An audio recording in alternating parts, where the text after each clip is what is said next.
Om Purnamavaha Purnamidam Purnat Purnamudachyate Purnasya Purnamadaya Purnamevavashishyate. Om Shanti Shanti Shanti. Om Brahmanandam Param Sukhadam Kevalam Jnanamurtim Dvandvatitam Gagana Sadrisham Tattvamasya Laksham Ekam Nityam Vimalamachalam Sarvadhi Sakshi Bhutam Bhavatitam Trigunarahitam Sadgurum Tam Namami. Om. Relations Sadguru, who is Brahman, the giver of supreme bliss, embodiment of pure consciousness, one without a second, vast as the ether, infinite, eternal, beyond the three gunas and their modifications, the supreme preceptor. Yoga Vasistha Upashama Prakarana, section 49. Lord Vishnu is giving spiritual insight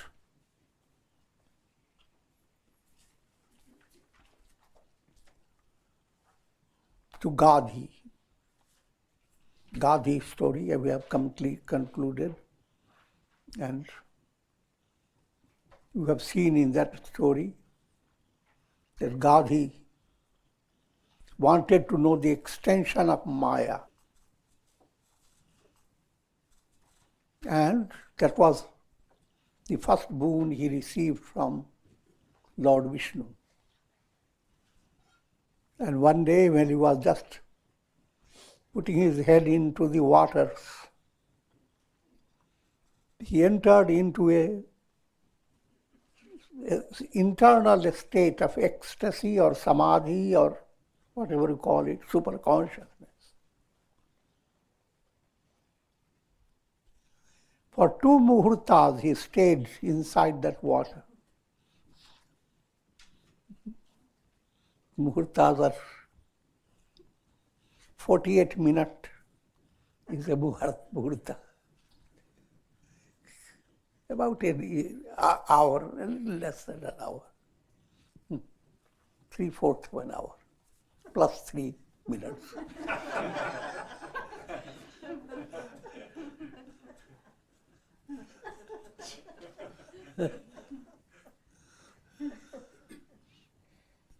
All these are allegorical. But within that time, he had terrible experience that lasted for many years. He viewed himself as a Chandala, an outcast, and lived in the very wild atmosphere with so many relatives and etc. And there he had to give up his own place, feeling completely deprived of all near and dear ones because of a calamity, famine. And accidentally he becomes a big king. According to the tradition of a certain state, their king was dead, and the next king was to be chosen by their wise elephant. And he became King Gavala. Ruled country for a certain duration of time. But then he was discovered as an outcast. And then he saw a great tragic situation. So many had to jump into fire to free themselves of the sin of being in contact with this wild, impure personality. All that he experienced. And then he himself finally in a storyline, jumped into fire. But fire didn't burn him, his head came out of the water. And then he remembered that Vishnu had given him that boon, seeing the extension of Maya. And also, every now and then, he has contact with Lord Vishnu. Lord Vishnu explains to him that this is what you wanted to see, Maya. All that was, what you saw was unreal in relation to you.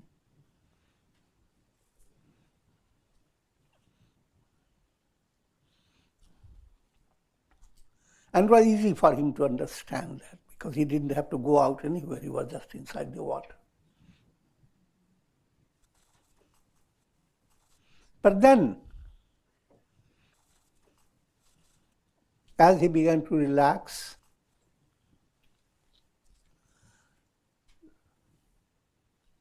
he met some people coming from the Chandala country, who told Gadhi about the same experiences, about the whole news of a particular state, wild state. That how all people, most people there had to go through big suffering because of a Chandala who became a king fictitiously. Now Gadhi himself was the one. He had a curiosity. He went again and again into that place and verified so many things, all the details, and they were all real. Again he had a problem and he invoked Lord Vishnu, and Lord Vishnu explained that all that happened to another personality, and that is a part of history. But since you wanted to have the extension of Maya,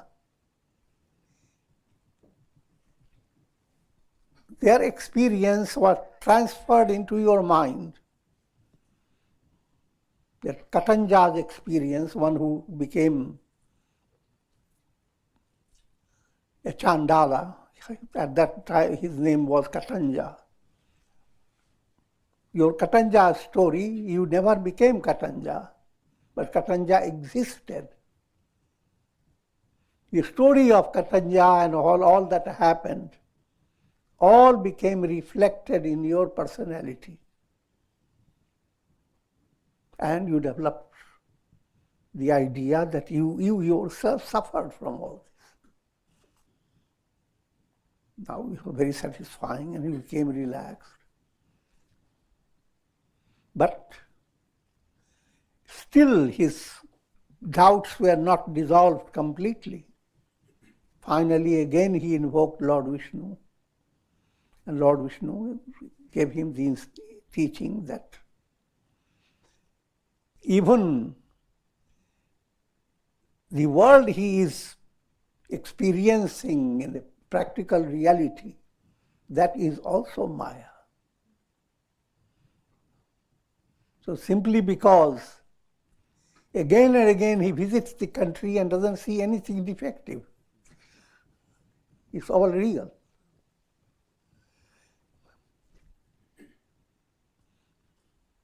But to put it in a very simple way,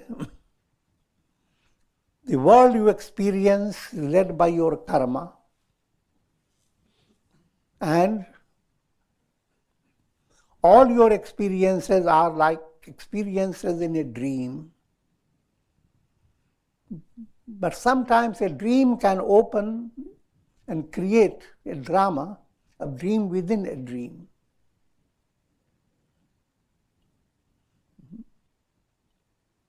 That's the beauty of iPad.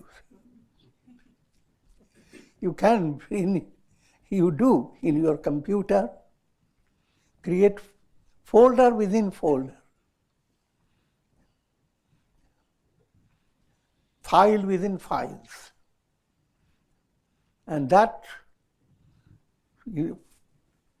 for a kid type of looking, it is just a little box. Where are those files? Where are those folders? The mouse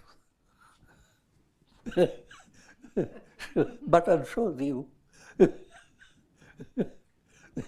that anywhere in the one space, push it and the folder opens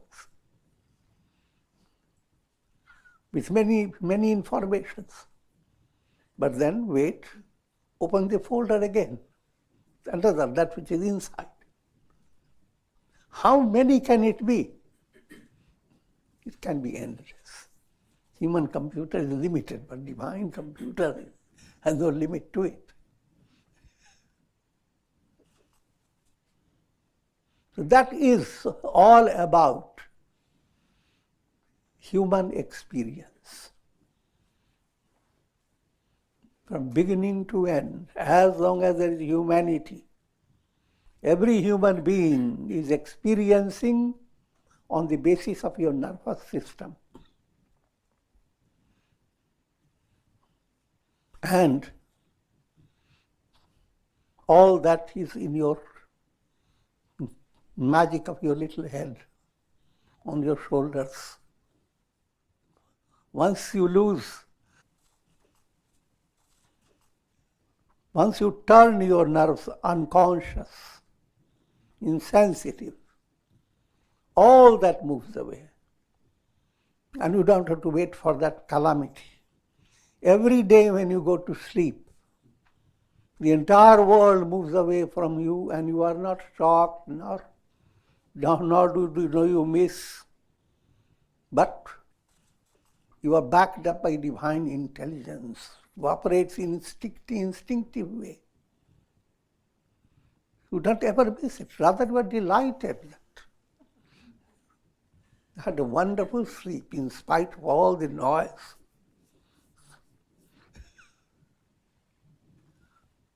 In spite of all the world and all the dream within the dream, your reality is just what you experience in your deep sleep. And all that you are experiencing, they are not out completely separate from you. They are the magic played by your own mind. If your eyes are made in a particular way, you see things on the basis of your eyes. There are so many animals and birds there. They are using their eyes, which human eyes can't figure out. Human eyes have limitation. A vulture eye can see much more without using telescope or any other instrument. All that I'm saying, world experience depends upon your senses. Your eyes, your ears, your nose, your touch, all this. But that world experience cannot be real. It's interpreted by your nervous system. And behind nervous system is your mind, chitta. Therefore, in order to have deep insight, you have to gain insight into chitta. And let me go on this basis. Here at this stage of the story, Lord Vishnu is now giving to Gadhi highest wisdom. O Gadhi, the disease of the world process is considerably reduced in your intellect. But as yet, there remains the root which must be removed so that you may be fully established in the self. Two stages are there. All this experience has gone on. Gadhi has experienced the extension of Maya. He has seen the illusory nature of human experiences. But in spite of all that, he is not completely settled.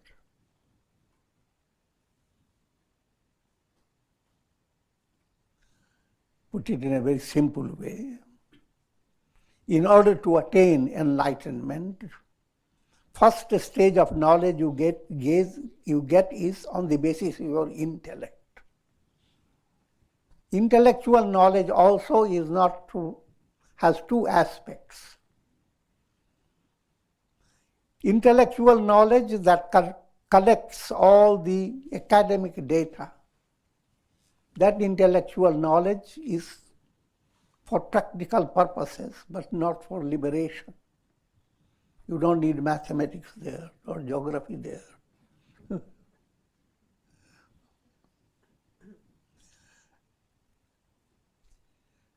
Then there's another type of knowledge. You develop the idea, let me study the scriptures, how many scriptures are there and so many details. And there again, you may become more organized and study the best of scriptures under good guidance.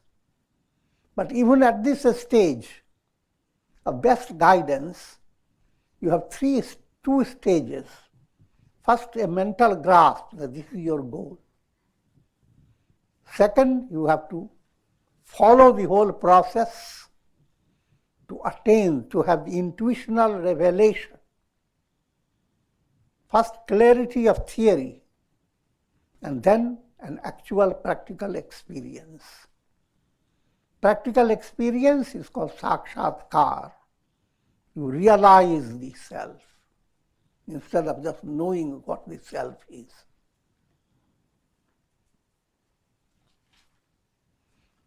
It is by realization of the self that you are cured of the disease of the world process.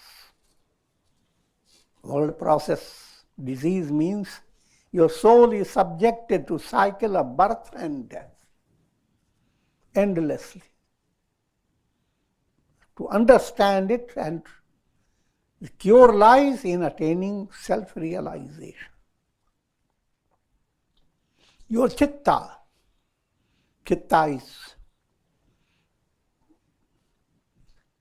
is your unconscious, but in different contexts. When we say chitta, you are referring to the mind in its totality, the four aspects of your mind.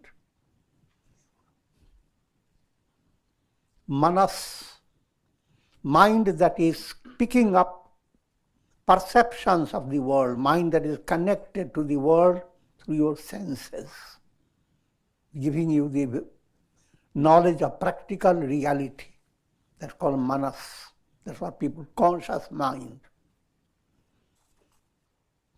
But that conscious mind is manipulated by your intellect and ego. Intellect evaluates. You have another aspect of mind that evaluates. Perceptions are brought in by your conscious mind. Intellect evaluates. It is done in a quick manner. It's more speedy than Google.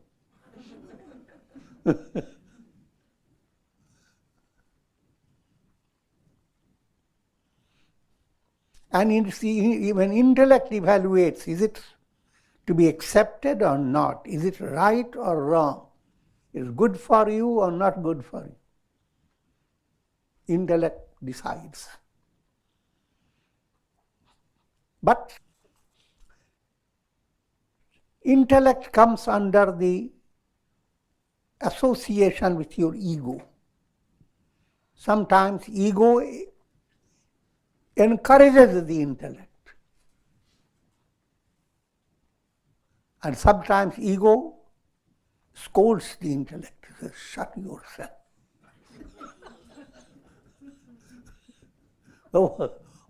Already decided to go into it.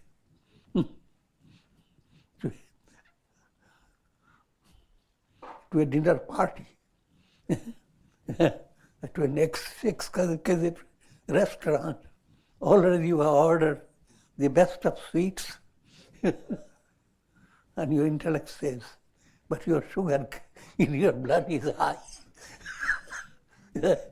Shut up.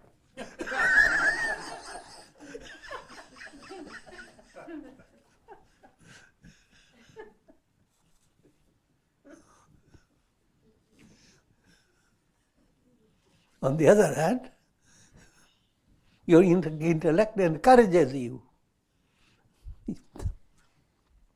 Another ego within you encourages the intellect. The relation between intellect and ego. So these four, and fourth is unconscious. All these experiences are stored. The essence of all this is restored in your unconscious. Just like in your computer, all that you have is brought into one little file.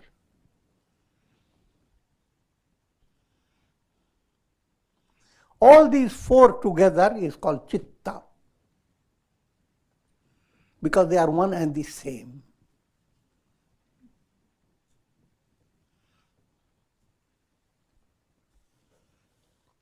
And the world experience is based on your chitta.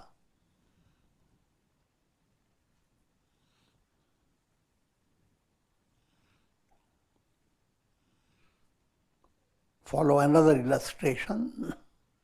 When you watch a cinema show, there is a whole projection mechanism.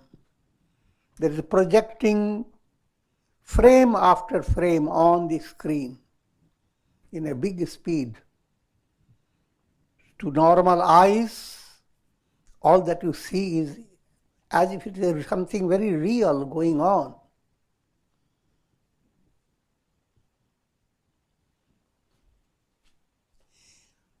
In the same way, all you are experiencing in your daily life, whenever you become aware of your experience, it's the mind.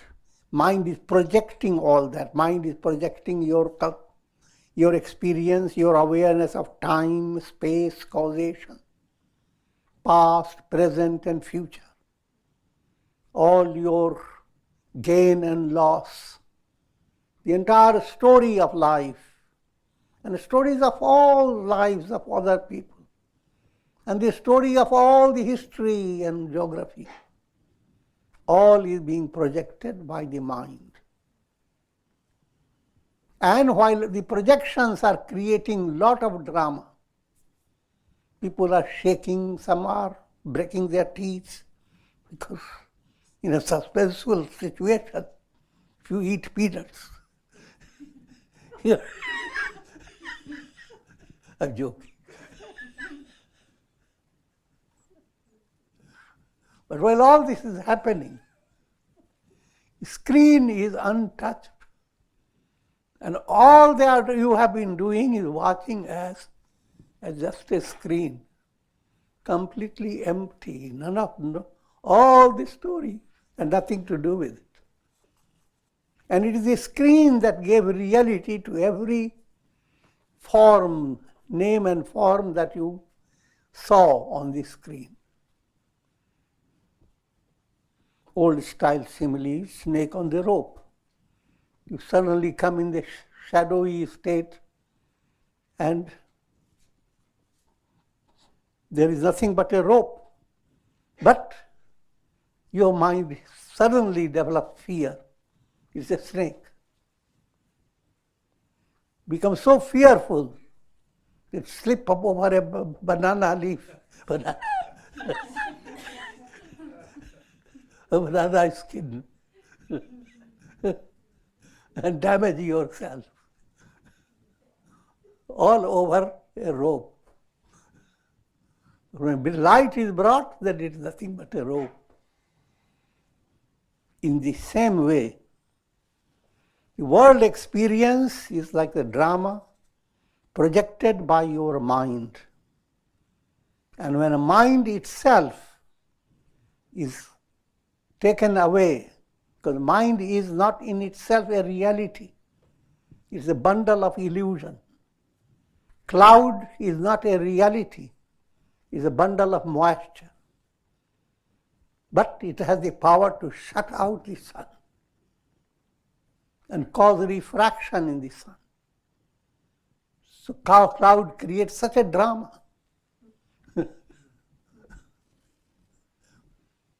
And it is through the cloud you come to discover that whatever was created by a dark cloud was unreal. Is that the same mind now, when it's purified, acts like a soft cloud, or the bunch of cloud is there, it has created a little hole. The light has started coming in. And that's the state of affairs for every aspirant. That's what made you come to satsang. The hole is there. Beckoning you to be whole, not incomplete.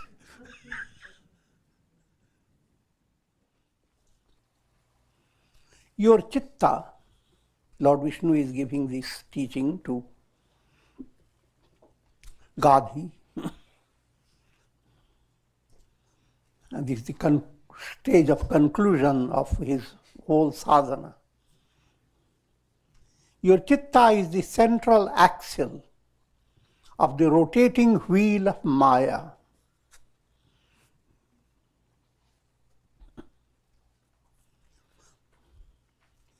Wheel term is given to the world process.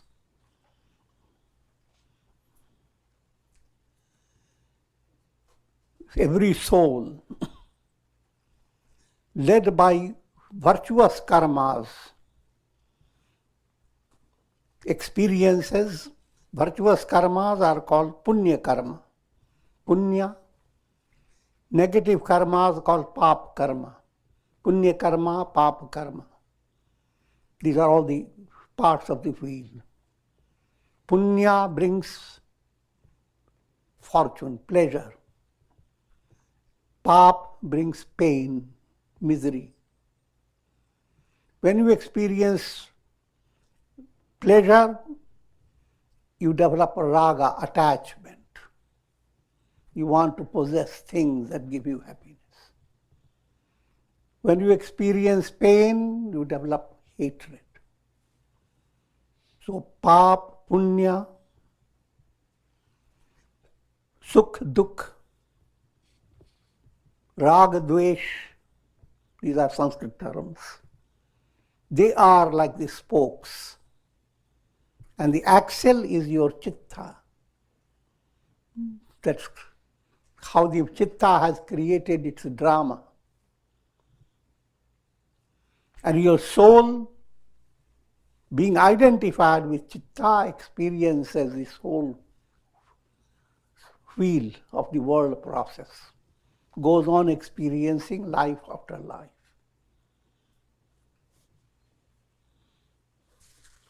Oh Gadhi, get up.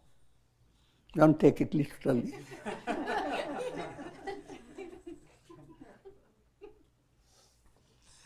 Practice inquiry and reflection. You will attain the unobstructed vision of the self. And he says, this is now a storyline, a practical way of describing it. He says you should at least practice it for 10 years, going into a mountain ashram.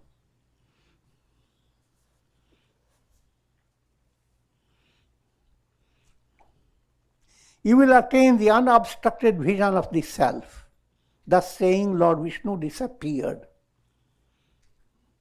like a dissolving cloud in the sky, or like an extinguished flame, or like a subsiding wave in the ocean. Gadhi then proceeded to the Rishyamukha mountains, where he practiced intense meditation. This is a storyline, but let me give you just a simple philosophy line. He went into satsanga. Rishyam Mukha, Rishyam is sages. The mountain is described as the crown jewel of the sages.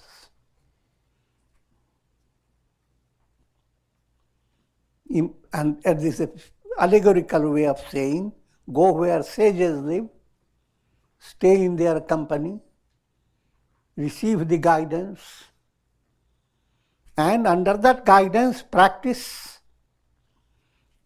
Shravana, Manana, Nididhyasana. Shravana is listening.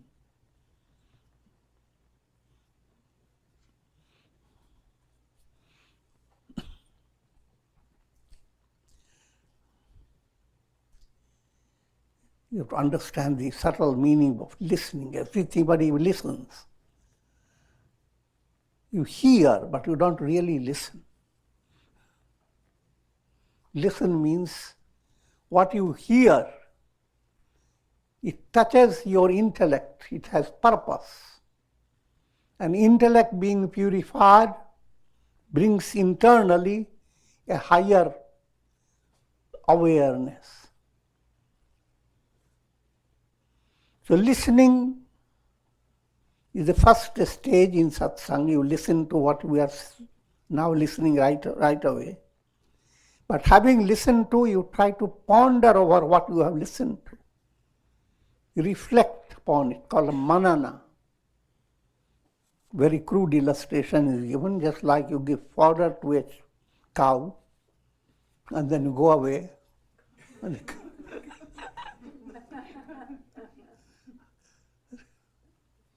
You have seen the cow eating it, but the cow has kept it in its jaws somewhere. And now when you are out, the cow is chewing the cud. So you should chew the cud. Listen, then chew the cud. Wait for milk and butter to come up. I will not go into too much extension, but Shravana means what you have listened to, you try to see how does it match up with your own insight and experience. And what a new insight is awakened by listening, which you didn't have before. And that insight goes on increasing as you go on listening day by day. And the listening leads your mind to a deep involvement. Mind flows, not on too many things, but there is only one goal. So mind enters into nididhyasan. Raj Yogi terminology, it goes through dharana, dhyan, samadhi. Mind gets focused. Focused state continues. While it is being done, your intellect is gaining profound insight. So when you turn to understand the role of intellect, you call it nididhyasan. That's happening. A deep insight is being awakened within yourself. The insight that all that you are experiencing, nothing exists, nothing belongs to me. The me is not the ego. The I am in you is not your ego. Ego is on shaky grounds. Therefore, everybody celebrates the birth Jayanti, counts the years. And even if children are just few hours of period, they call old, 4 hours old.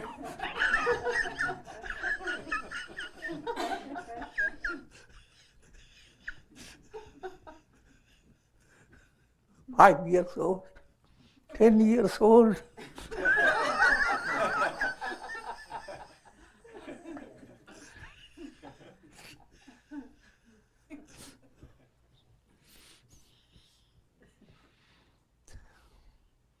So as a result of nididhyasan, this profound meditation and samadhi, intellect emerges as intuitional intellect. It's like a window opens and you see the sun. Or you wake up from a dream and see totally different situation.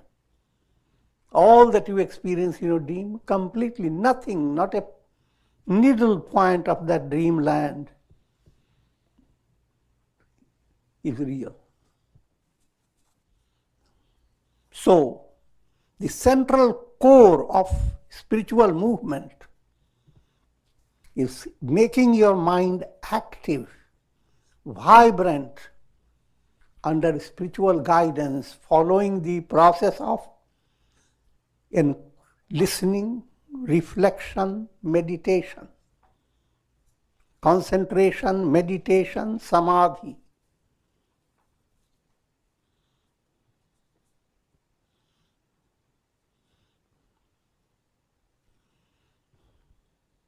And just as trees become bereft of leaves in winter, so too, as a result of growing viveka, viveka is intuitive knowledge, the personality of Gadhi became free from all attachments,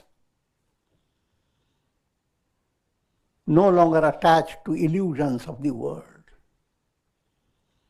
Gadhi attained enlightenment, as if woke up from the dream of the world process. And that's the goal for every soul. Every reflected sun is the sun. And if you were to go into details, how many reflected suns are there? And how many years it will take for them to go to the sun? You are wasting your time.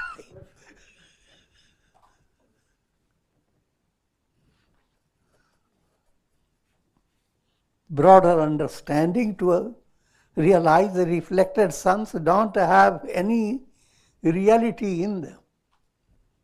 You have no reality of your ego identity.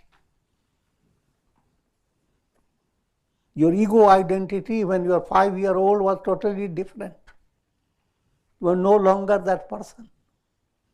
Your ego identity today will change few years later, maybe even 2 or 3 days later, after listening to these teachings.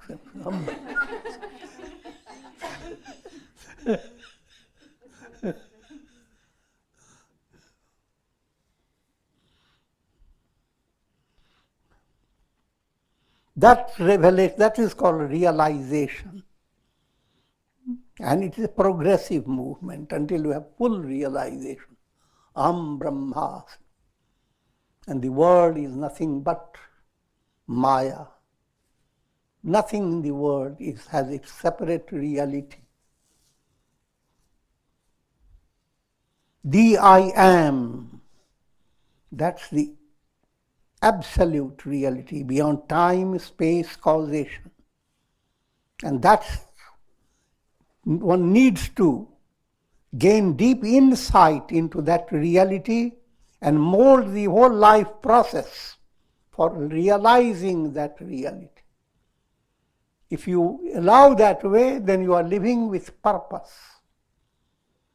That's called sadhana, sadhana maya jivan. You are bringing sadhana in your life. If you don't, then you are whipped by karmic process and by hook or by crook. You are being led in a world helplessly driven by your desires. Though all the equipments you can have the best of equipments in your office, but if you don't know how to utilize them, you are not using the office with purpose to gain something concrete. Free of sorrow and fear, enjoying the fullness of bliss within his heart, Gadhi roamed freely as a Jivan Mukta. Gadhi attained enlightenment. So all the story was given to give you all those points I've talked about. Though living in this world, he was immersed in the bliss of the self. Again, to the people around, he will be the same. If he was 5 feet tall, he will stay 5 feet tall. If his hair was grey, it will stay grey. I'm joking, but not joking at the same time. To think of many details. Human personality in the world has its own characteristics. But no matter how you appear to the masses, and how you appear even to your own older eyes, that is not you. In brief, though appearing normal in the eyes of others, a sage is not normal personality. He is beyond the world. He is enjoying infinite bliss. He is enjoying a revelation, Aham Brahmasmi. He is immersed in the bliss of the self.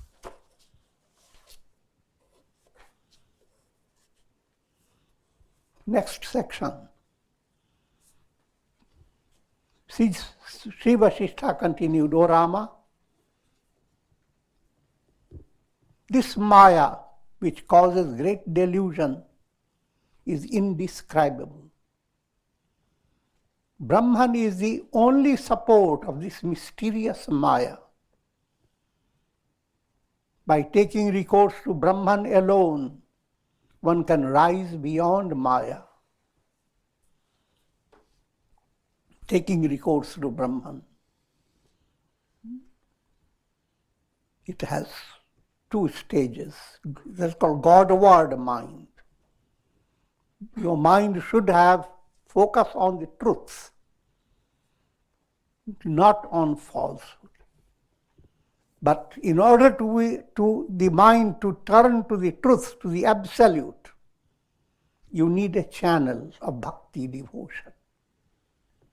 More extensively, I talk about 3 points. You need strength, Shakti, and strength to enable you to have bhakti, love of God. If you don't have a strength, then you are picking up love in pieces. Love is kind of to the masses, kind of something substantial, and it has many broken pieces everywhere.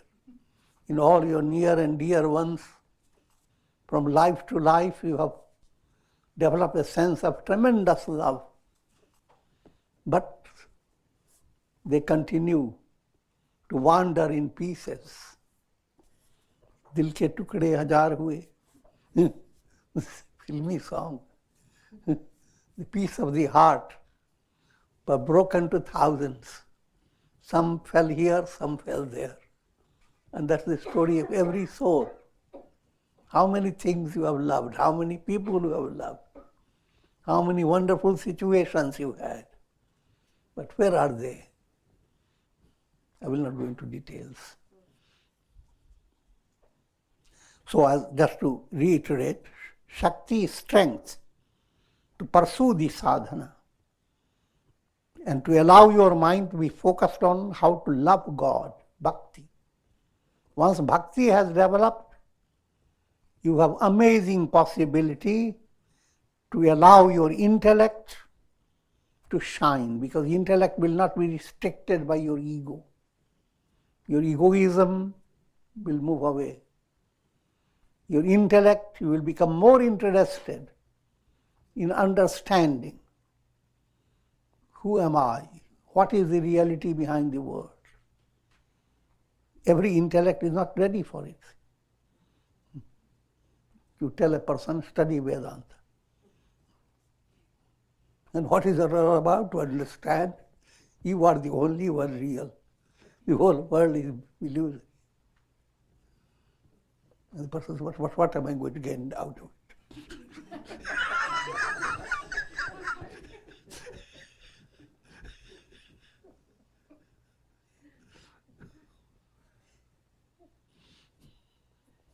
So, on the other hand, if you introduce to the person of a very loving experience awaits them.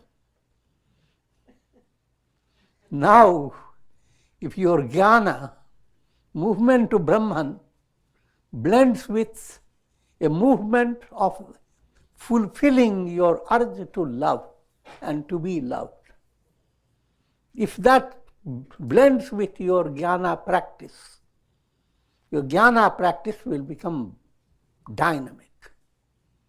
But if that type of bhakti, devotional movement does not start in your heart, your jnana movement is just like vein. I'm not talking about arterial vein.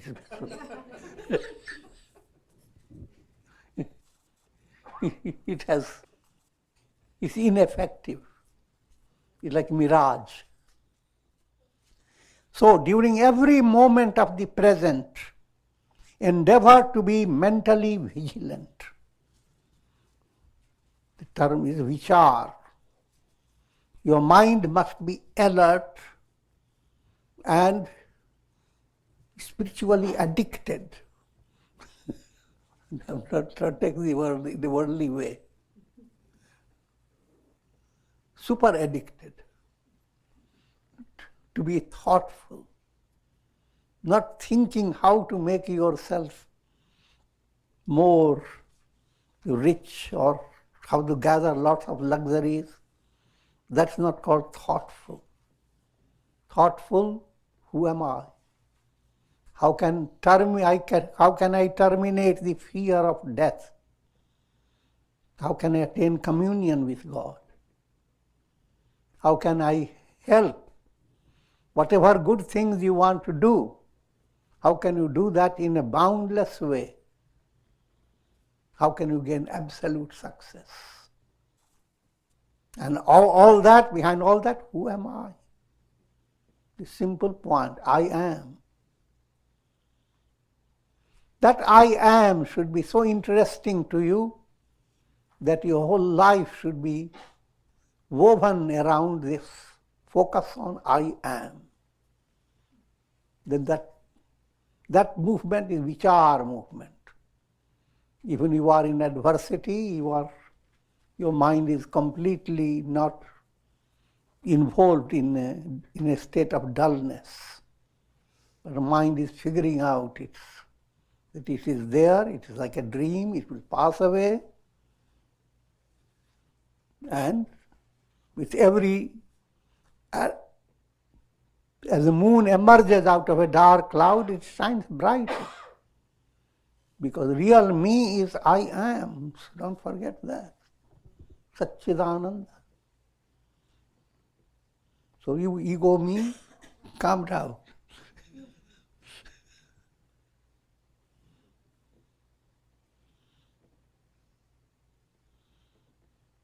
Neither allow your mind to turn to the things of the past, nor allow it to dwell on things of the future. It's another big, something very simple but very profound. When you sleep, what happens? Are you thinking of the past? Are you thinking of the future? Past and future move away. And how relaxed you are.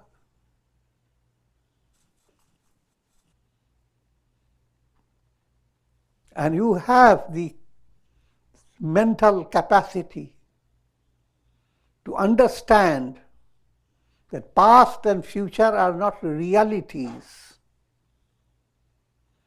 You enter into dream, and when you are dreaming, you have your past and you have your future. And you are working to make your future better. But in dream, your neither past is real nor your future is real.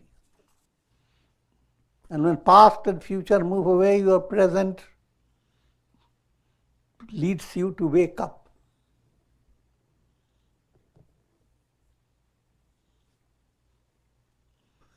Now in practice, that's why your mind has to be calm. That's the one word is calm. No past, no future. Leave that in the hands of God. That's where bhakti begins to help you in this process. Sharanagati, surrender.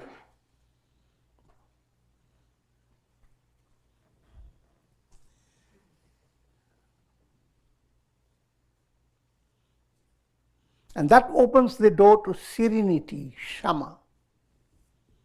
And Shama is one of the gatekeepers to liberation.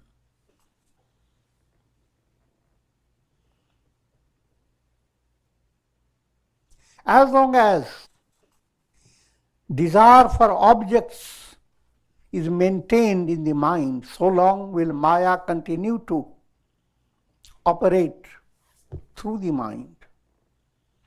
As long as there is moisture, a cloud will continue to refract the sun, the light of the sun. But the same light of the sun, if you allow to enter into your mind, enter a cloud, the moisture goes on diminishing without hurting the cloud. The cloud becomes very happy, fashionable. Just look at me, shimmering, shining, dancing, until it becomes a Jivan Mukta.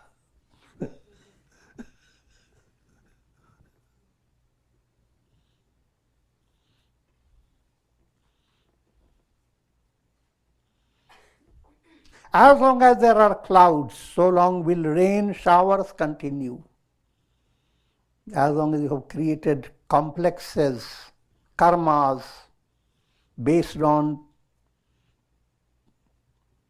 desires for the world. But when desire is renounced, and the self which is distinct from the mind is constantly kept before one's vision. This is what project of Vedanta is, to develop an insight, an affirmation. I am neither body nor mind, nor intellect nor ego. I am Satchidananda. I am, that am I. That's the vision that you have to go after constantly. Then ignorance, which is the source of the mind and the world process, is bound to be destroyed. Ignorance moves away. The self is devoid of meditations. You don't need your mind to feel your identity. Unmind your mind. It is sustained by the thoughts and desires of the mind. Wherever the mind exists, there do the desires and concerns for objects flock. Like much as crows and vultures flock to cremation grounds. Whole world is a cremation ground.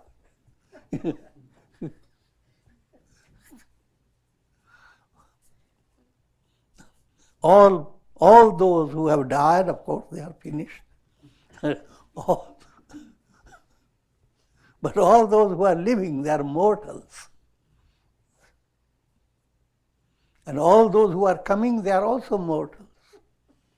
So it's a big cremation ground is prepared.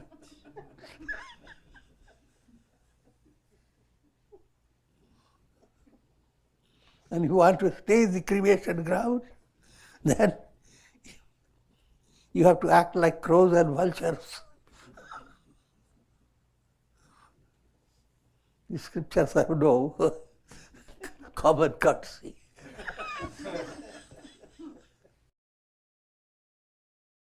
With this I'm going to conclude. Om Trayambakam Yajamahe Sugandhim Pushtivardanam Urvarukmabandhanan Mrityormukshiyamamritat Sarve Bhavantu Sukhina Sarve Santu Niramaya Sarve Bhadrani Pashyantu Ma Kashchid Dukha Bhag Bhavet Asato Ma Sadgamaya Tamso Ma Jyotirgamaya Mrityormamritam Gamaya Om Purnamadaha Purnamidam Purnat Purnamudachyate Purnasya Purnamadaya Purnameva Vasishyate Om Shanti Shanti Shanti.